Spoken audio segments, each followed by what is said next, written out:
ఈ ఎడమ ముక్కు నుంచి గాలి తీసుకోవాలి.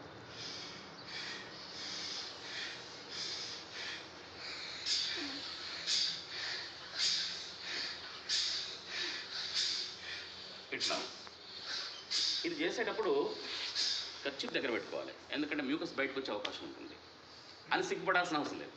ఇది లేని ఎవరికి చీమడు అందరికి ఉండలేదా, లేకపోతే నీ ముక్కులు ఎండిపోతాయి, ఉండాలి కూడా. కాబట్టి అది దగ్గర పెట్టుకుంటే నీకు ఆటంకం ఉండదు. 3 రకాలుగా భస్త్రికం చేస్తారు. దాని తర్వాత కపాలభాతి.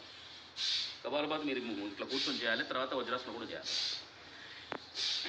కుడి చేతిని ఉపయోగించాలి, ఎడమ చేతిని ఉపయోగించకూడదు. కుడి చేతిని మాత్రమే ఉపయోగించాలి, ఎడమ చేతిని ఉపయోగించాలి. రైట్, ఇలా పెట్టుకోండి.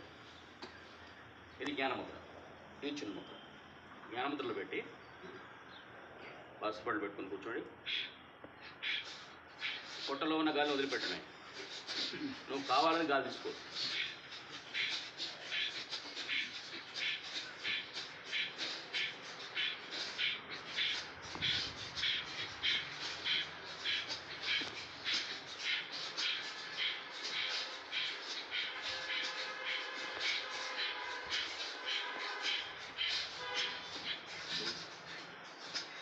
ఇది ఏం లేదు, గాలిని పొట్టలో ఉంది, దాన్ని బయటకు ఉంటాం.